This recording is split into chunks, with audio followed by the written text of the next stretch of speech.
yung ticket. Tapos, aakyat kami dun. Ayun na yung ano ba.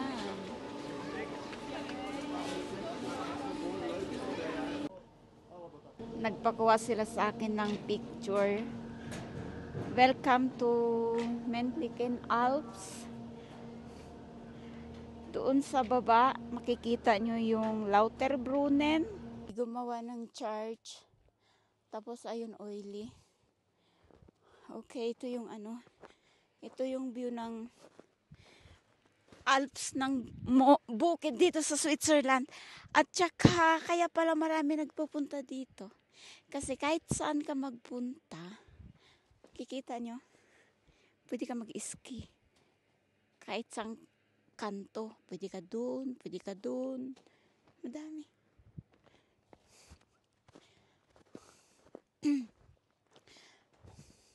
Ngayon, winter, puti lahat ang palibot ng bukid ng Mentliken. Dito sa taas, ang tawag Mentliken Alp. Pag nandun ka sa baba, kung saan kami nag-coffee, doon naman ang tawag doon, Wingen. So, pinagsama, kaya tinawag na Wingen Mentliken. O, ito yung oily. Oh. Ang ganda.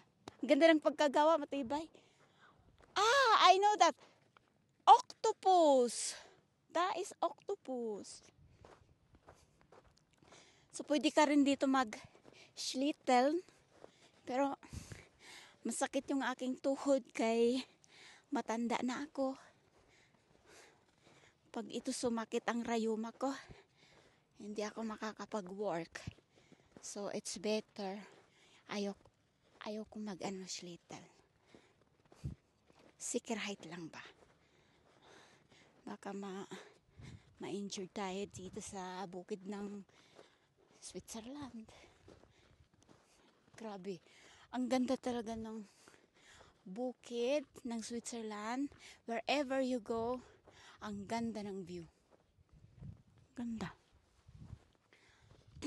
Meron akong microphone ngayon. Kahit mahina lang yung salita ko, maririnig niyo ako kung ano yung mga pinagsasabi ko. Pati ako naguguluhan na rin kung ano yung mga sinasabi ko. Grabe. Alam nyo, yung bukid na yan, yung bukid yung meron dyan isang pintuan na makikita mo yung glacier na sinasabi nila. Nakapunta na rin ako dyan one time. Maganda rin dito maglakad ka pag summer kasi lahat green. Ngayon white kasi winter nga. Diba? Hiningal ako. Grabe. Alam nyo guys, iba talaga pag nandito ka sa reel. Iba din naman yung video eh. Kasi yung video, makikita mo lang yung hindi masyadong clear, diba? Depends kung maganda yung camera mo. Yung gamit ko lang, iPhone ko eh. Pero pag nandito ka talaga, as in nakikita mo siya. As in nakikita mo siya sa reel. Naku guys, nakakamangha yung view. Nakakamangha. Hindi ka talaga mapapagod. Kahit maglakad ka ng 2 hours, whole day. Never ka mapapagod. Wow, ang daldal ko ha. Ang daldal ko, naiinitan ako sa kakadaldal ko. Okay na. I have to stop.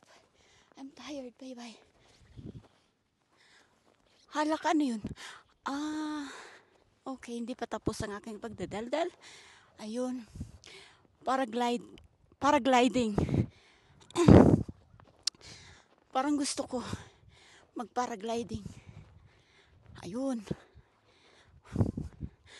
Famous dito yung paragliding sa Switzerland. Tapos yung magja-jump ka. Tapos yung ski, normal. Kahit nga summer, pwede ka dito mag-ski sa Switzerland. All year naman ang snow dito eh. Kahit summer guys, may snow dito.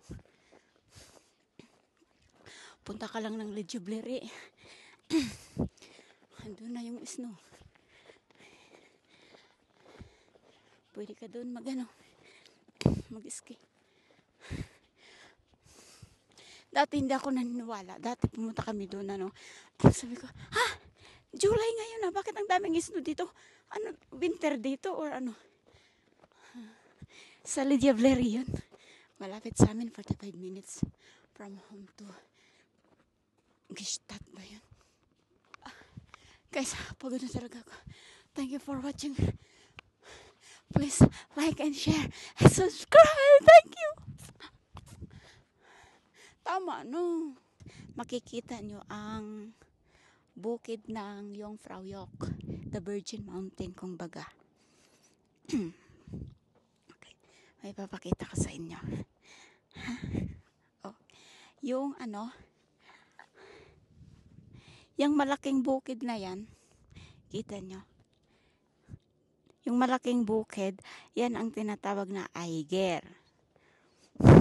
Ang taas niyan, 3,967 meter. Tapos, yung Mount, ayan naman yung sa gitna.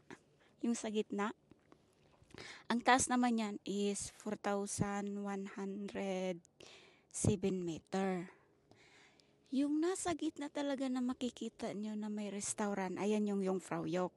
Ang taas naman yan is 3,454 meter.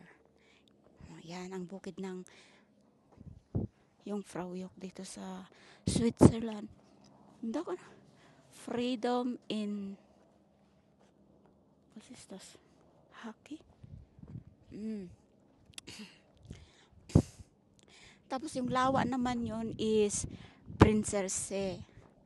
Pag pumunta ka dito sa Krone, pag pumunta ka naman dito, makikita mo dito yung baba. Yun. At, remember, doon yung aywan ko kung makikita nyo ba yan sa video ko. Yung nakikita nyo doon sa dulo na may restaurant, yan ang Shelthorn. Ang taas naman yan is 2,970 meter. Yun yung restaurant, may restaurant doon na umiikot. Kung saan nag-shooting si James Bond. Halaka, makita mo pala dito yung Lauterbrunnen. So, ingat-ingat ka lang dito pag andito ka sa bukid. Mag-ingat ka lang, baka mahulog ka sa pilok ba. Tapos doon ka damputin sa dulo ng bukid. Diba? Kakatakot minsan.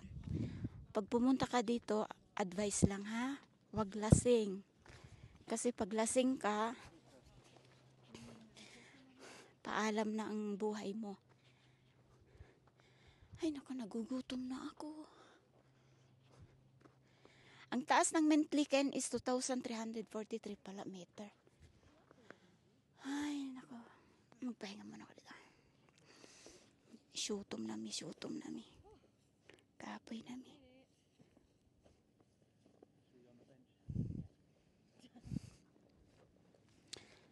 Syutom nami. Parang ang iniisip ko dito habang nandito ako sa taas ng bukid, I'm thinking about rice, fish, adobo. Sige na, salamat sa pagpapanood ninyo.